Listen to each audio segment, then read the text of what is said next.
a flight. We know you have many, many different choices, and we're so happy that you chose us here at Sactown Sports. Alan Styles coming up in about an hour, and we will cross-talk with him. Celebrity Birthdays brought to you by Crumble Cookies. We still have what's on deck and just a lot of content for you. But right now, oh, man, the 49ers got a nice big win, and here to talk with us about it, nobody covers the San Francisco 49ers better than our dear friend, the longest tenured continual guest on this station, perhaps of all time. We'll have to check with the judges. Matthew Barrows. Good morning, Matt.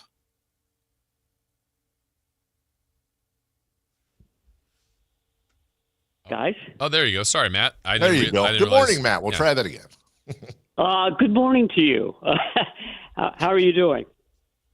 It's kind of perfect. I give you that kind of lead in and talk about how long you've been a guest. And then, you know, it wasn't you that choked. We choked this time. But when you think about all the hijinks we've been through together, Matt, that makes sense. But the bottom line is we love you. We're happy that you're with us. And good morning.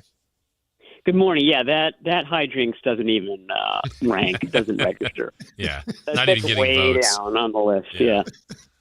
I am here to start the conversation, Matt, by saying, if the season were to end today and Kyle Shanahan did not run away with the Coach of the Year award, not that I'm biased, but I'm incredibly biased, then I say just do away with the whole sucker, because I just am continually impressed by the job he's doing with this team. I think the best he's ever done.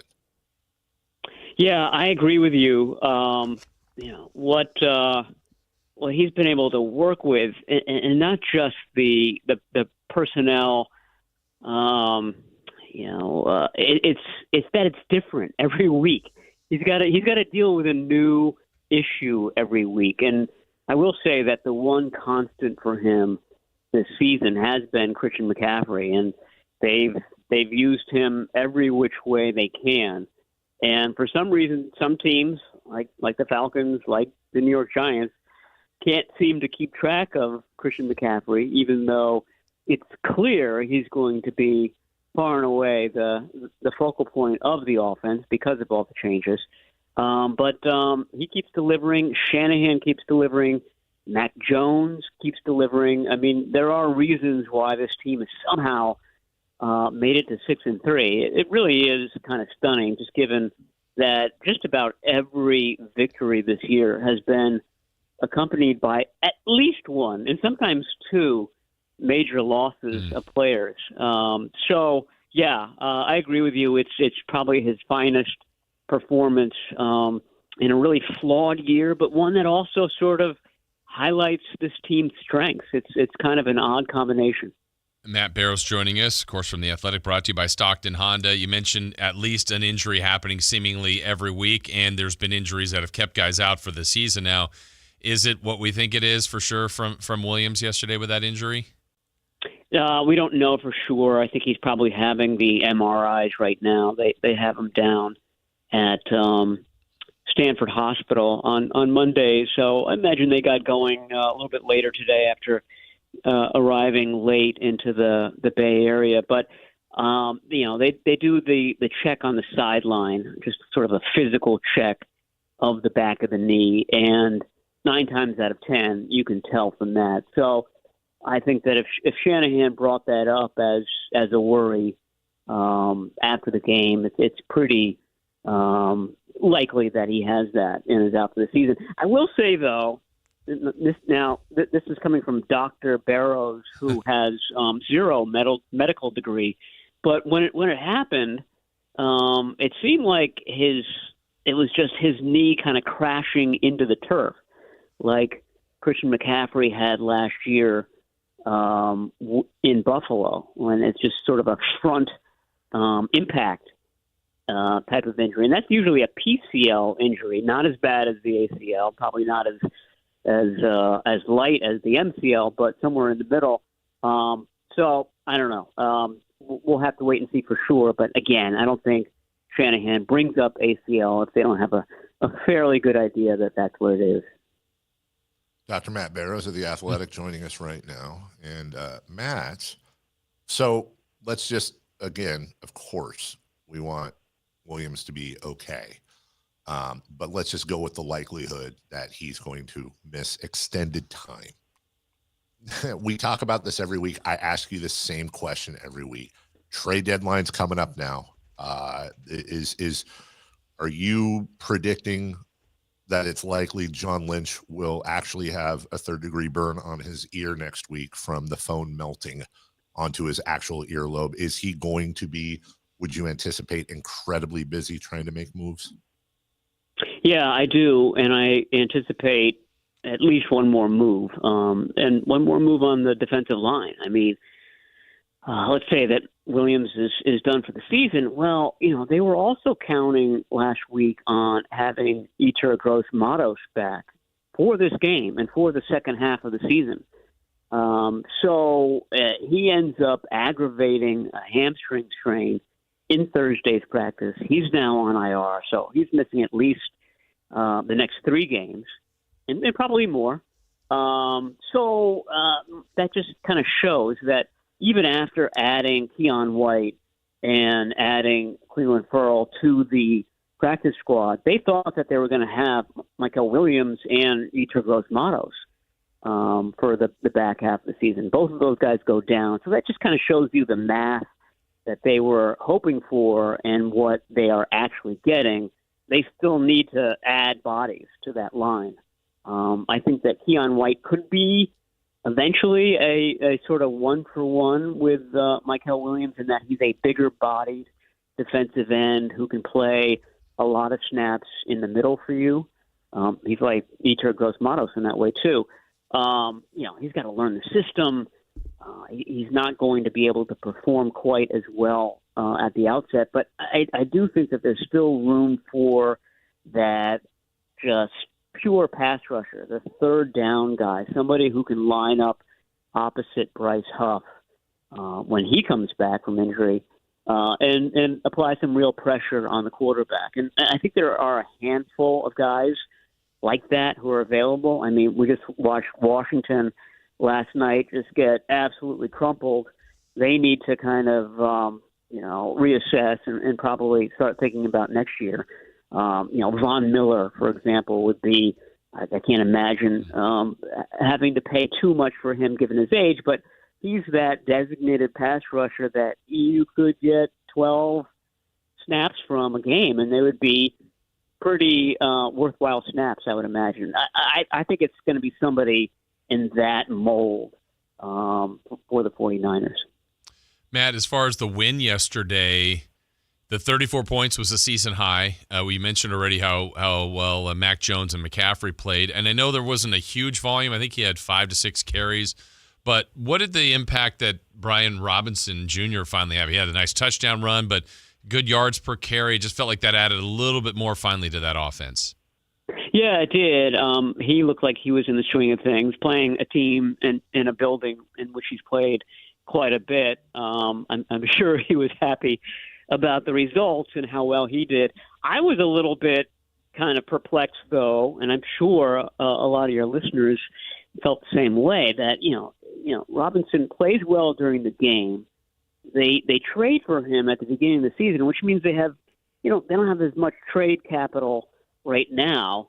And yet, in that final drive, it's still Christian McCaffrey out on the field. I mean, I would think that is Brian Robinson time. You traded for a veteran runner who's been a starter throughout his career because maybe you were a little bit iffy about Isaac Guerrero and rookie Jordan James, but he's on your roster. He's doing well. He's a big kind of tough between the tackles runner, and yet you still put McCaffrey in at the end to, pick up some good yards, and they got the first down that they were looking for to close out the game. But, he gets 4 or 5 more hits on that drive. I don't know. It just seemed odd to me that Robinson wouldn't be in the game at that point after sort of having his breakout game. Matt Barrows with us. I've often, we've talked about this. I've often wondered with the receiver issues why they haven't put Christian McCaffrey even more in the slot with Brian Robinson behind him. Honestly, Matt, you raise a really, really good point, especially at the end. The game is pretty much in hand. You need a bruiser in there. that can do 3 yards in a cloud of dust. You've used McCaffrey so much. Obviously, we started out this conversation talking about how great Kyle's done this year. At the same time, let's rip that Coach of the Year take it away award right out of his hands. Is Kyle Shanahan a terrible coach? Let me go back and I'll reframe a Kyle Shanahan question, because Jason and I were talking about this earlier. I've always been a big fan of Brock Purdy's, as many of us are that have watched him, but also very defensive when it comes to calling him a system quarterback. I want you to, if you can, help hold my hand through this conversation. How do you, through this whole test of time, Jimmy Garoppolo had his best years with San Francisco. Sam Darnold rediscovered his career here. You had Brock Purdy come in out of nowhere, Mr. Irrelevant, and now you have Mac Jones putting up very Purdy-esque numbers. So without disrespecting Brock Purdy, how do you take away from, much like his dad had the plug-and-play running backs with Olandis Gary and Mike Anderson and friends, it almost seems like Kyle Shanahan has the plug-and-play quarterbacks. Yeah, for sure. And quarterbacks that end up doing well elsewhere. I mean, this is the place that you come to resurrect your career. It's like rehab for quarterbacks, woebegone quarterbacks. And that sort of kind of meshes with this idea of the trade, that 49ers don't have a lot of picks to trade. They've been talking about the future and how they need to have several good drafts in a row, et cetera, aging roster. I wonder whether you trade a fairly high pick, let's just say it's a third-round pick, right now at the trade deadline, knowing that you could trade Mac Jones to a quarterback-needy team in the spring and probably get better than what you gave away in the fall, meaning that you can recoup those losses with a Mac Jones trade. I don't think it's going to be a great year for quarterbacks in the draft. You can think of 3 or 4 teams, maybe more, that could use a quarterback. And Jones is kind of showing everything. I mean, even leadership stuff, like his urging Adrian Martinez onto the field for that final snap, that final kneel down, so that he can get his first ever NFL snap. That's team leader type of stuff that backups usually don't. It's not in their mind to think like that. So. I mean, it is amazing. I think, partially it's due to the player wanting to come here because they've seen, Josh Dobbs do well in a backup role, because they've seen Sam Darnold do well in a backup role, because they know that Shanahan was interested in them in the past and that they have some of the traits that Shanahan's looking for. So it's a bit of a two-way street, but it's really, like we said at the outset, it's one of the 3 big reasons why this team has been through this storm and yet is still 6-3. Matt, I want to ask you about a play or a series late in the half. Let's see, the Niners, I think, were up 10 at the time, got a stop, forced to punt, didn't have a lot of time, maybe 40, 35 seconds left. And the first play, they elect to pass, which surprised me a little bit. It was a play that ended up getting jarred out of Jones's hands. It's a fumble, and in the scheme of the game, proved to be a pretty big play in the fact that the Niners got out of there without giving up any points. But that seemed a little bit more aggressive than Shanahan has been. Did that idea to throw surprise you a bit with that amount of time left in the half? Shanahan likes to do what he calls the halftime lap, which is that you have the ball last at the end of the first half and you score, and then you get the ball to open the second half and you score, and you end up lapping the other team. You get that 2-score advantage that you rest on the rest of the game. So I assume that's what he was doing. You can make the argument that he got too cute at various points. The end around to George Kittle backfired. There was another play late that just didn't work and seemed like they could have just gone with a bread and butter play at that point. So I think that's what they were trying to do. Gain a big chunk so that they were in field goal range to close out the half with a score. I'm looking at injury updates right now, trying to figure it out. Kyle Shanahan had said on Sunday, or he said a little earlier in the week, I want to say, maybe it was yesterday, sorry, that, quote, we're trying to ease Brock out there. But anytime you're dealing with turf toe, something that probably won't fully go away all year, regardless of when he comes back. I know this is a tough spot to put you in because you're not in Kyle Shanahan's head, but does he have to make a decision even when and if Purdy is back? Is 100% of Mac Jones better than 75 or 80% of Brock Purdy? Well, if Brock Purdy, I gotta be careful what I say, or this will get put up on Twitter as like the hot take of the century. But if Brock Purdy doesn't have his mobility, then there's really not a big difference between him and Mac Jones. I mean, that's the big separator, and it's a considerable separator in the NFL. That's what you see all the great quarterbacks in the league right now having, really. So, yeah, I do think that if he's still compromised by the toe, you go with Mac Jones.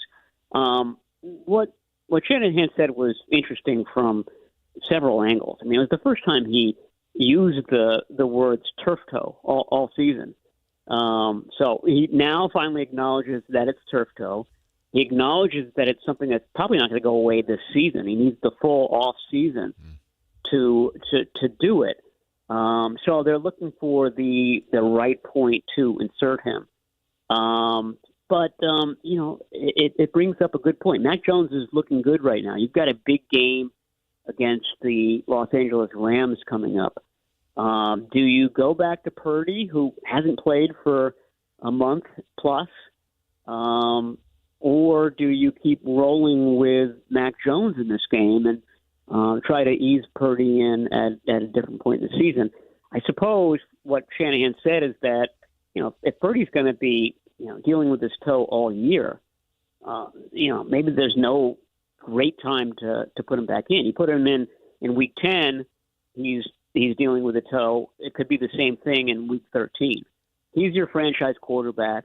At some point, you've got to put him on the field. So I think that he'll probably play against the Rams, but it's still really up in the air.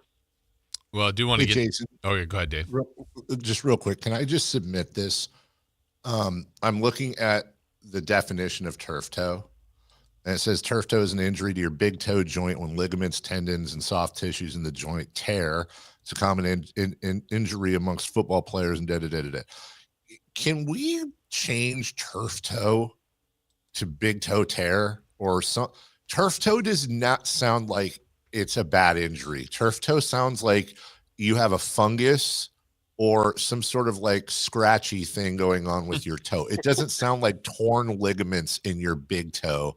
So again, my contribution, I would like to officially change turf toe, Matt, to something that sounds bad. Yeah, it's just a shade darker than like Big Piggy Owie at that point. You need something darker. Yeah, I agree with you there. Matt, you are a doctor, I think. Actually, we've now learned that it is official. Matt Barrows joining us here, of course, brought to you by Stockton Honda. It is Rams week. You brought it up. They did beat them. One of their better, guttier wins. That was the one game where Mac Jones was held together by, I don't know how he got through that game, but they did win that one in overtime. A long way it would go in the standings if they could sweep them with a win this week. The Rams are playing well. What's your thought on this matchup, Matt, for Sunday?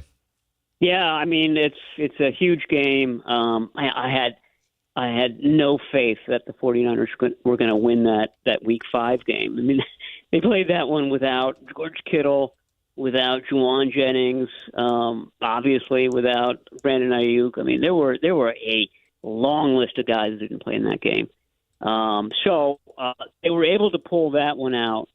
And the Rams certainly aren't going to overlook them this time. But I think even, despite the Michael Williams injury, the 49ers overall will be healthier for this game. Rams are coming off a big win. I think that they definitely can pull it out.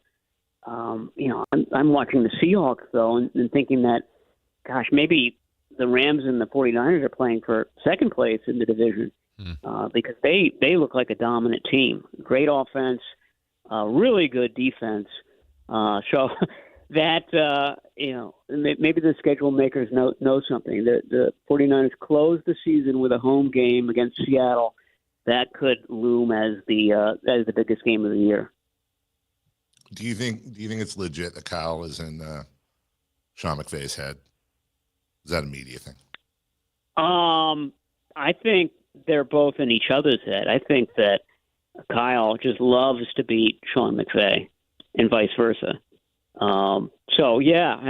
It's like, playing a game against your brother. You want to beat that guy more than anything. That's Matt Barrows from The Athletic, brought to you by Stockton Honda each and every week. I love talking to Matt no matter what, but it's even better after a win. Here's to a big win this weekend, Matt. We'll read all your stuff. We appreciate your coverage, and we'll talk to you soon. All right. Talk to you guys next week. Thank you. All right. Take care. That is Matt Barrows. Before we break, this caught my eye, Jason, on the back end of Celebrity Pick 6, the recap. Mike Barnbaum said,